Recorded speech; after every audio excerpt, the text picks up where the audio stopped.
The Washington draw dropped on Saturday night. And within minutes, tennis social media seemed to agree on one thing. Alex Eala could face defending champion Leylah Fernandez. That was the headline. It was the matchup everyone wanted to talk about. The Philippine sensation against the Canadian star. A potential meeting that instantly created excitement, debate, predictions, and thousands of posts across the tennis world. But there was a problem. That headline may be completely irrelevant. Because before Alex Eala can even think about Leylah Fernandez, before she can get anywhere near a potential second-round blockbuster, she has to survive an opening-round assignment that is arguably far more dangerous than the matchup everyone is discussing. An Olympic gold medalist. In round one. Not the quarterfinals. Not some hypothetical late-week showdown. The very first match. And somehow almost nobody is talking about it. That is why the Washington draw deserves a much closer look. Because when you stop looking at the names people are posting on social media and actually examine the path Alex Eala has been handed, the story becomes much more complicated. And honestly, a little more concerning. Alex enters Washington at 21 years old, ranked world number 28, carrying a career-high ranking and the momentum of one of the most important periods of her young career. She is no longer the unknown teenager arriving at tournaments, simply hoping to make an impression. She is now a player opponents prepare for. A player whose matches attract attention. A player whose name can move ticket demand, social media engagement, television interest, and international headlines. But with that new status comes something else. Expectations. And Washington may be about to test whether Alex is ready for the next level. Because this isn't simply another tournament. It is her first appearance at this event. It comes after Wimbledon. It comes after a period in which her profile has exploded internationally. And most importantly, the draw has given her almost no room to breathe. So let's slow everything down and open this draw properly. Not the way social media opened it. Not by jumping immediately to Fernandez. Let's go line by line. Because once you understand how Alex's week is actually constructed, you begin to see why this tournament could become one of the most important stops of her season. And it all begins with the player standing directly across the net from her in round one. The Olympic champion. That is the first thing you need to understand. A wild card can be dangerous. Sometimes, a wild card is even more dangerous than a seed. That sounds strange at first. After all, seeds are supposed to be the difficult opponents. They are the players protected by rankings, reputation, experience, and tournament status. But a wild card can enter a tournament with an entirely different psychological advantage. There is no pressure to live up to a ranking. There may be nothing to defend. There may be nothing to lose. And when that player has already proven that she can perform on the biggest stage in international tennis, the label, wild card, becomes almost meaningless. That is what makes Alex's opening assignment so fascinating. The player opposite her isn't simply someone who received an invitation and happened to land in the draw. This is an Olympic gold medalist. A player who has already experienced the kind of pressure that can overwhelm even established stars. A player who knows what it feels like to compete when an entire nation is watching. And that matters. Because Alex is entering Washington as the higher-ranked player. She is the name generating the headlines. She is the player fans are expecting to advance. That means the pressure is naturally moving toward her. The opponent, meanwhile, can walk onto the court with a completely different mindset. She can swing freely. She can take risks. She can tell herself that nobody expected her to win anyway. And that is exactly the kind of opponent you do not want in the first round. Especially when you're Alex Eala. Because Alex's rise has created a fascinating shift in the way opponents approach her. A year ago, beating Alex could be considered an opportunity. Now, beating Alex is becoming a statement. Every opponent knows what she has been doing. They know about the breakthrough moments. They know about the ranking climb. They know about the attention from the Philippines. They know that she is becoming one of the most recognizable young players in women's tennis. And they know that if they beat her, people will notice. That changes the psychology of a match. Alex isn't sneaking up on anyone anymore. She is the target. And Washington may be the first tournament where that reality becomes impossible to ignore. Now, let's talk about the second thing that makes this draw so interesting. Leylah Fernandez. Yes. The defending champion is sitting on the other side of the potential path. And that's why the internet immediately locked onto the possibility. Eala versus Fernandez. Philippines versus Canada. Rising star versus defending champion. Two young players with enormous fan bases. Two players who can create electric atmospheres. On paper, it is exactly the kind of matchup tournament marketing teams dream about. But here's the problem. A potential matchup isn't a matchup. Alex has to get there. Fernandez has to get there. And tennis doesn't care about the storyline. That's one of the cruelest things about this sport. You can have the perfect second-round matchup. You can have the perfect television narrative. You can have fans buying tickets specifically because they want to see those two players meet. But none of it matters if one player loses before the match happens. And Alex's first obstacle is significant enough that assuming she reaches Fernandez would be a mistake. That is why I think the real story of Washington isn't Eala versus Fernandez. Not yet. The real story is whether Alex can handle being expected to win. That is a completely different challenge from being the underdog. And Alex has spent much of her career thriving when expectations were low. Think about the journey. When she first began attracting international attention, she wasn't expected to become one of the world's leading players. She wasn't expected to create enormous crowds. She wasn't expected to become a marketing phenomenon. She wasn't expected to break into the top 30. And she certainly wasn't expected to become one of the most talked about young players in women's tennis. But she kept climbing, again and again. Every time the expectations increased, she found another level. Now Washington gives her another test. Can she perform when everyone expects her to? That question is much bigger than one match. It could define the next phase of her career. Because there is a massive difference between becoming a breakthrough player and becoming an established elite player. A breakthrough player surprises people. An established player is expected to win. Those are two completely different psychological environments. And Alex is entering that second world. The number beside her name tells us that. World number 28. That number is not just a statistic. It changes how tournaments see her. It changes how opponents see her. It changes how fans see her. And it changes how Alex has to see herself. She isn't chasing the top 30 anymore. She is inside it. Now she has to stay there. And eventually, she has to climb beyond it. That is why Washington matters. Because every tournament from this point forward is part of a much larger ranking battle. One good week can move her closer to the top 25. Another deep run can bring the top 20 into view. A major breakthrough can eventually make the top 10 feel realistic. But every ranking rise also comes with a responsibility. You have to defend it. You have to prove it wasn't a temporary spike. You have to show that you belong there week after week. And that's the brutal part of the WTA Tour. The moment you arrive, everyone else wants to take your place. Alex knows that. Her opponents know that. And Washington is where that new reality begins to feel very real. Now, let's go back to that number I mentioned earlier. Number 70. That number is one of the reasons this week matters so much.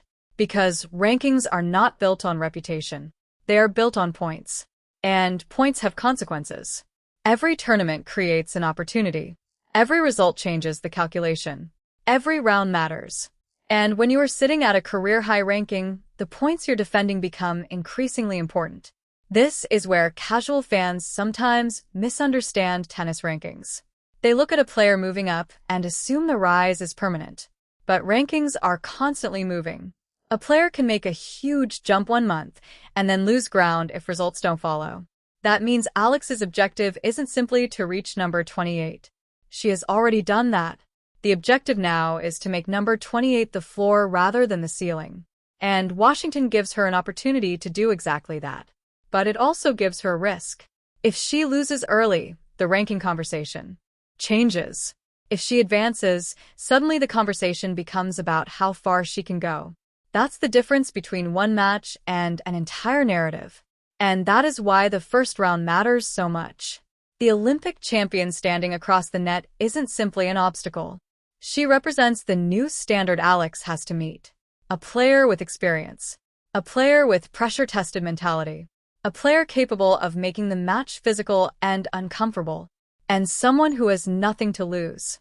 That combination can be dangerous, especially on American hard courts. Hard courts reward players who can absorb pace, redirect the ball, attack short balls, and stay disciplined through long exchanges. Alex has shown that she can do all of those things. But Washington is different.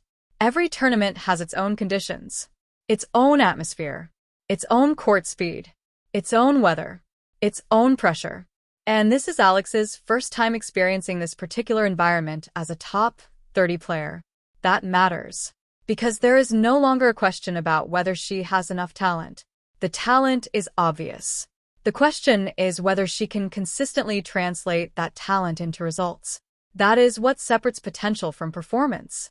And that is what Washington will reveal. Now, here's another detail that deserves attention. Alex and the potential Fernandez matchup aren't strangers to the same storyline.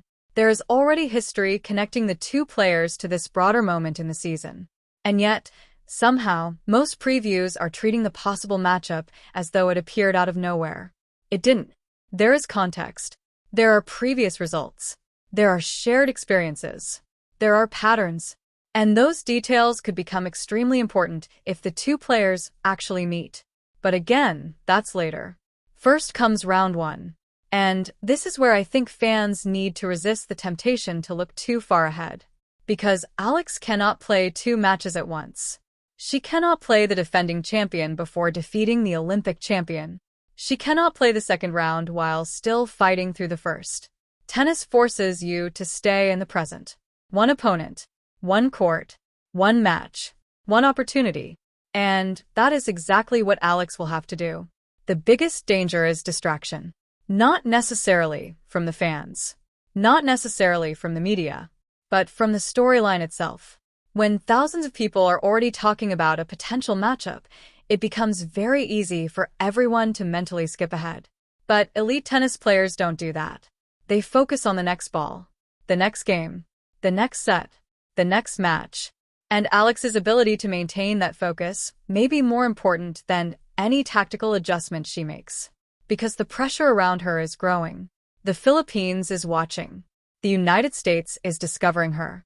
International tennis media is following her. Sponsors are watching. Potential opponents are watching. And every tournament becomes another opportunity for her story to grow. That sounds exciting. And it is. But it is also exhausting. The higher you climb, the more people want something from you. More interviews. More appearances. More expectations. More questions. More headlines. More people analyzing every result. Alex's challenge is to protect the thing that created this rise in the first place. Her tennis. Everything else is secondary. The rankings. The sponsorships. The attention. The social media numbers. The packed crowds. All of those things matter. But none of them hit a forehand. None of them return serve. None of them win a break point. Alex still has to do the work herself. And that's why the Washington tournament could tell us something extremely important about her. Can she remain herself while her world gets bigger? That might be the real test.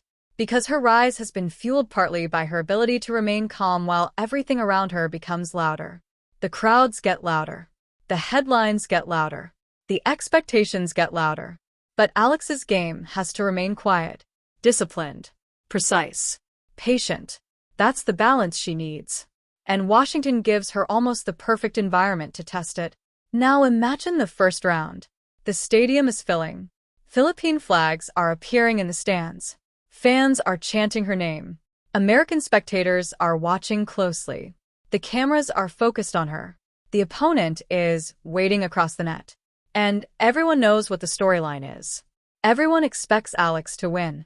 But Alex knows something the audience sometimes forgets. The opponent doesn't care about the storyline. She only cares about winning. That is what makes tennis so unforgiving. The crowd can believe. The media can predict.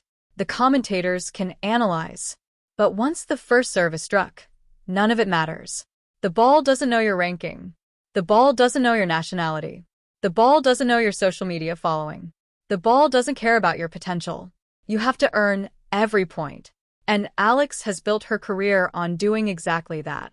This is why I don't think Washington should be viewed simply as another tournament. It is a checkpoint, a test, a moment to see how much Alex has changed. The Alex who entered Washington as a rising prospect would have been thrilled just to have a chance against players of this caliber. The Alex, that is the trap. And it is exactly the kind of trap that can turn a tournament upside down. We've seen it happen countless times in tennis.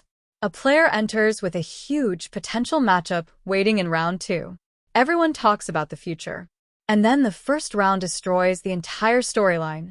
That is why Alex cannot afford to think about Fernandez. She has to think about the Olympic champion. Nothing else. And if she can get through that, then we can start talking about what comes next. Then we can analyze the matchup. Then we can look at the previous meetings. Then we can discuss styles. Then we can ask whether Alex's hardcourt game can challenge the defending champion. But not before. Because the first round is the gate. And Alex has to walk through it. There is another reason I find this tournament fascinating. Alex has reached a point where every tournament teaches us something new. Earlier in her career, the story was simply about development. Could she compete? Could she break into the top 100? Could she handle the biggest tournaments? Could she defeat established players? Now those questions are changing. Can she sustain success? Can she handle being a favorite? Can she defend ranking points? Can she win multiple matches consistently? Can she go deep in tournaments even when her best tennis isn't there? Those are elite player questions. And that is what makes this moment so exciting.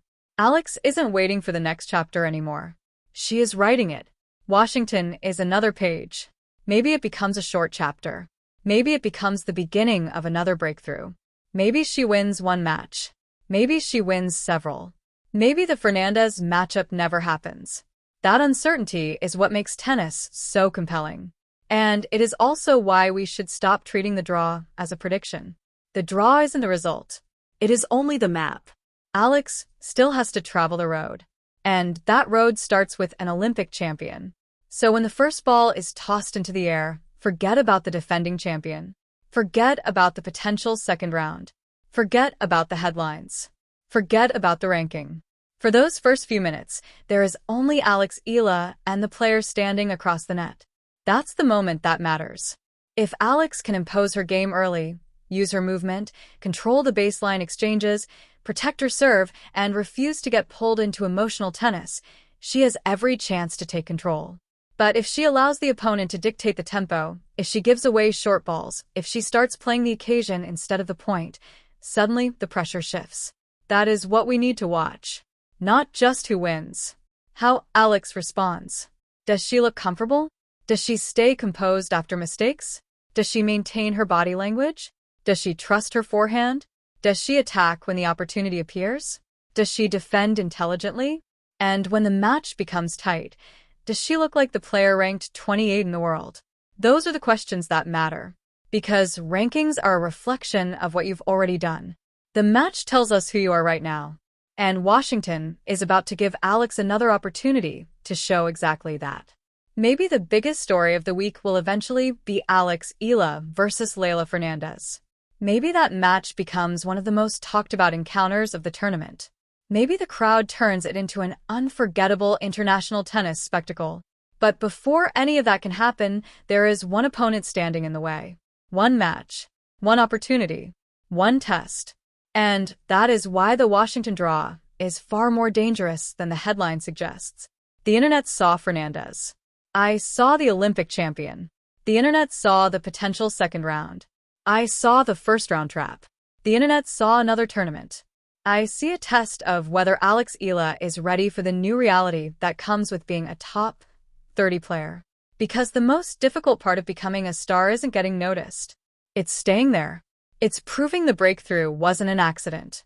It's showing up again when everyone knows your name. And that's exactly what Alex is being asked to do now. She has already climbed. She has already shocked the tennis world. She has already made history. Now comes the part nobody can do for her. She has to keep climbing. And Washington could be another step. Or it could be a warning. That's what makes the first round so important. And that's why I would not look past it for even 1 second. Because the potential blockbuster everyone is talking about is still only a possibility. The Olympic champion is real. The pressure is real. The ranking is real. The opportunity is real. And soon, the answer will be real too. When Alex Eala walks onto that Washington court, she won't simply be playing for a place in the second round. She'll be playing for the next version of her career. The rising prospect is gone. The top 30 player has arrived. And now the question is simple. Can she handle everything that comes with it? Because if she can survive the trap in round one, the story gets very interesting. And if Fernanda survives on the other side, then Washington may finally deliver the matchup everyone has been waiting for. But first, Alex has work to do.